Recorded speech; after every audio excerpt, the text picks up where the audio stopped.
नमस्कार दोस्तों, स्वागत है। लिए लेकर आए हैं लोकसभा, राज्यसभा, विधानसभा और ये बिल्कुल सरल भाषा में हम समझेंगे। तो सबसे पहले ये समझ लेते हैं ये कहाँ होती हैं, ये और कितनी होती हैं, ये हमको समझना बहुत जरूरी है। तो सबसे पहले समझे कि लोकसभा और राज्यसभा ये जो दोनों होती हैं वो देश का प्रतिनिधित्व करती हैं, यानी कि ये देश की सरकार चलती है यहाँ से, यानी कि केंद्र सरकार लोकसभा और राज्यसभा से चलती है। तो ये दोनों ही जो है वो पूरे देश में केवल एक होती है, एक ही लोकसभा होती है और एक ही राज्यसभा होती है। जबकि विधानसभा ये राज्यों में होती है, यानी कि हर राज्य की अपनी एक विधानसभा होती है। किसी भी राज्य का नाम ले सोचे मन में, उसमें एक विधानसभा होगी, केवल केंद्र शासित प्रदेशों को छोड़कर वहाँ पर राज्यपाल शासन करता है। जबकि विधान परिषद की हम बात करें तो वो जो है केवल देश में केवल 6 राज्यों में ही विधान परिषद है, जिनके नाम है बिहार, महाराष्ट्र, कर्नाटक, आंध्र प्रदेश, तेलंगाना और उत्तर प्रदेश। तो केवल इन 6 राज्यों में ही विधान परिषद इस समय है। अब देखिए इनके मेंबर्स क्या कहलाते हैं। लोकसभा का जो है लोकसभा सदस्य का चुनाव आम जनता द्वारा होता है। इसके जो सदस्य होते हैं वो एक संसदीय क्षेत्र से चुनकर आते हैं, तो इसलिए इनको लोकसभा सांसद कहते हैं या इनको एमपी भी कहा जाता है, यानी कि मेंबर ऑफ पार्लियामेंट। जबकि राज्यसभा के जो सदस्य होते हैं इनका अप्रत्यक्ष चुनाव होता है, ये प्रत्यक्ष जनता द्वारा चुनकर नहीं आते हैं। इनको राज्यसभा सांसद कहते हैं,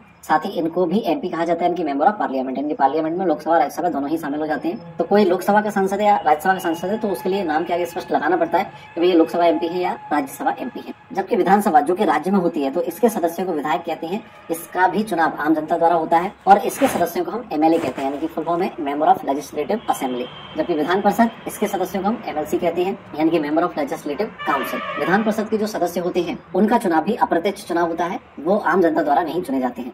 तो फिर कैसे चुनी जाती है ये चीज हमको समझनी है कि लोकसभा की जैसे हम बात करें तो देश की जनता, आम जनता द्वारा इनको चुना जाता है। एक लोकसभा क्षेत्र से एक सांसद चुनकर आता है जिसको हम लोकसभा एमपी कहते हैं। तो चूंकि आम जनता द्वारा चुना जा रहा है इसलिए इसको निम्न सदन या हाउस ऑफ पीपल कहा जाता है या लोअर हाउस कहा जाता है। जबकि राज्यसभा को जो है वो अपर हाउस कहा जाता है, यानी कि काउंसिल ऑफ स्टेट्स इसको कहा जाता है। इसके जो सदस्य होते हैं वो एमएलए द्वारा चुने जाते हैं, यानी कि एमएलए कौन, जो विधानसभा में विधायक होते हैं राज्यों के। तो प्रत्येक राज्य से कुछ सदस्य जो है वो विधानसभा चुनकर राज्यसभा में भेजती है, इसलिए राज्यसभा के जो सदस्य होते हैं उनका चुनाव एमएलए द्वारा किया जाता है। यह एक अप्रत्यक्ष चुनाव होता है, यानी कि इसमें जनता की भागीदारी नहीं होती सीधी, ये विधानसभा के सदस्य या विधायकों या एमएलए द्वारा चुना जाता है। जबकि विधानसभा के सदस्य ये सीधे जनता द्वारा, राज्य की जनता द्वारा चुने जाते हैं। और विधान परिषद की हम बात करें तो इसके जो सदस्य हैं वो विधायकों द्वारा 1/3 सदस्य, 1/3 निर्वाचिका द्वारा, जिसमें कि नगर निगम, नगर पालिका, जिला पंचायत, क्षेत्र पंचायत सब आ जाते हैं। 1/12 सदस्य शिक्षकों द्वारा, निम्नतम माध्यमिक स्तर का शिक्षक होना चाहिए। और जो रजिस्टर्ड ग्रेजुएट होते हैं, स्नातक होते हैं, उनके द्वारा 1/12 सदस्य और शेष 1/6 सदस्य राज्यपाल द्वारा नियुक्त किए जाते हैं। तो ये भी एक अप्रत्यक्ष निर्वाचन प्रणाली है जिसमें सीधे जनता की भागीदारी नहीं होती, अप्रत्यक्ष चुनाव कहलाता है। और जनता की सीधे भागीदारी है वो प्रत्यक्ष चुनाव कहलाता है। अब नंबर ऑफ मेंबर्स कितने होते हैं तो लोकसभा में मैक्सिमम 552 सदस्य हो सकते हैं, वर्तमान में केवल 545 सदस्य ही है। जबकि राज्यसभा में कुल 250 सदस्य होते हैं, जिसमें से 12 सदस्य राष्ट्रपति द्वारा चुने जाते हैं। जबकि विधानसभा की हम बात करें तो विधानसभा की जो सदस्य संख्या होती है वो उस राज्य की तहसील या विधानसभा क्षेत्रों पर निर्भर करती है कि कितने वहाँ पर विधानसभा क्षेत्र हैं, तो उतने ही वहाँ से विधायक या एमएलए चुनकर। जबकि विधान परिषद की बात करें, केवल 6 राज्यों में विधान परिषद है। तो जैसे यूपी की बात करें तो वहाँ अधिकतम 100 सीटें हैं। इस प्रकार से जो संख्या सामने लिखी गई है तो अधिकतम संख्या ये होती है। इसके लिए एक नियम ये है कि किसी भी राज्य के विधान परिषद में जो अधिकतम सदस्य संख्या होगी वो विधानसभा के सदस्यों का 1/3 होगी या न्यूनतम 40 होगी। 40 से कम नहीं हो सकती, या 1/3 होगी या 40 से अधिक होगी विधान परिषद की सदस्य संख्या। फॉर एग्जाम्पल हम देखें कि अगर विधानसभा में 120 सीटें हैं तो इसका 1/3 अगर आप याद करेंगे तो 40 प्राप्त होगा, यानी कि 1/3 होगा या न्यूनतम 40 होगा, इससे ज्यादा होगा। अब इनका कार्यकाल कितना होता है तो लोकसभा के जो सदस्य होते हैं उनका कार्यकाल 5 वर्ष होता है। और लोकसभा जो होता है वो एक अस्थायी सदन होता है, यानी कि 5 साल तक फिक्स कार्यकाल नहीं है। अगर राष्ट्रपति चाहे तो प्रधानमंत्री की सलाह पर इसको भंग भी कर सकता है 5 साल से पहले। जबकि राज्यसभा के जो सदस्यों का कार्यकाल होता है वो 6 वर्ष होता है और राज्यसभा एक स्थायी सदन है, यानी कि ये कभी भी बीच में भंग नहीं होगा। बस इसमें क्या होता है कि हर 2 साल बाद 1/3 सदस्य इसके रिटायर हो जाते हैं और नए 1/3 सदस्य चुने जाते हैं। तो हर 2 साल में इसमें अप्रत्यक्ष चुनाव होता है, इसमें नए 1/3 सदस्य आते जाते हैं और इस प्रकार से जो है राज्यसभा कंप्लीट 6 वर्ष तक कंटिन्यू चलती रहती है, ये कभी भी भंग नहीं होती। जबकि विधानसभा की बात करें तो देखिए लोकसभा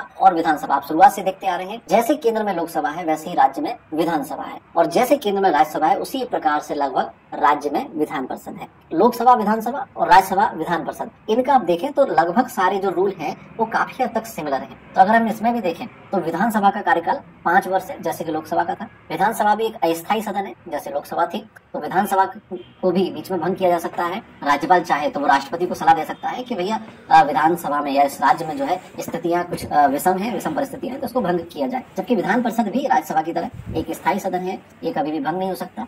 इसके सदस्यों का कार्यकाल भी 6 वर्ष होता है। मिनिमम एज की बात करें, न्यूनतम आयु की इसके सदस्य बनने के लिए, तो लोकसभा का सदस्य बनना है अगर आपको तो 25 वर्ष आपकी मिनिमम आयु होनी चाहिए या इससे अधिक होना चाहिए। इसके साथ ही वो व्यक्ति भारत का नागरिक होना चाहिए, वो व्यक्ति किसी और लाभ के पद पर ना हो। ऐसी कई सारी जो है योग्यताएं हैं, मुख्य योग्यता ये है। और राज्यसभा की अगर हम बात करें तो उसके लिए न्यूनतम आयु 30 वर्ष है। और जैसे कि मैंने कहा था विधानसभा लोकसभा के सिमिलर है, तो विधानसभा के सदस्य बनने की न्यूनतम आयु भी 25 वर्ष है लोकसभा की तरह, जबकि राज्यसभा की तरह विधान परिषद के सदस्य बनने की न्यूनतम आयु भी 30 वर्ष है। तो जितने दोनों जो स्थायी सदन है, राज्यसभा और विधान परिषद, तो स्थायी सदन का अगर आपको सदस्य बनना है तो आपकी आयु 30 होनी चाहिए, अस्थायी का बनना है तो 25 से काम चल जाएगा। और अगर लीडर ऑफ द हाउस की बात करें, ध्यान रखिएगा हम लीडर की बात कर रहे हैं, यहाँ पर स्पीकर की बात नहीं करें। तो लोकसभा का जो लीडर ऑफ द हाउस होता है वो प्रधानमंत्री होते हैं, यानी कि जो सत्ता दल होती है उसके कुछ सांसद मिलकर मंत्रिमंडल बनाएंगे और उन मंत्रिमंडल का एक मुखिया चुना जाता है जिसको हम कह देते हैं प्रधानमंत्री। जबकि राज्यसभा का जो लीडर ऑफ द हाउस है वो उसके सदस्यों द्वारा चुना जाता है। और विधानसभा की अगर हम बात करें तो उसका जो लीडर ऑफ द हाउस है, सदन का मुखिया है, वो मुख्यमंत्री होता है। ये भी कुछ उसी प्रकार से लोकसभा की तरह सत्ता दल के विधायक मिलकर क्या बनाते हैं, मंत्रिमंडल, और उस मंत्रिमंडल का जो मुखिया होता है मुख्यमंत्री कहलाता है। जबकि विधान परिषद की बात करें तो इसके सदस्यों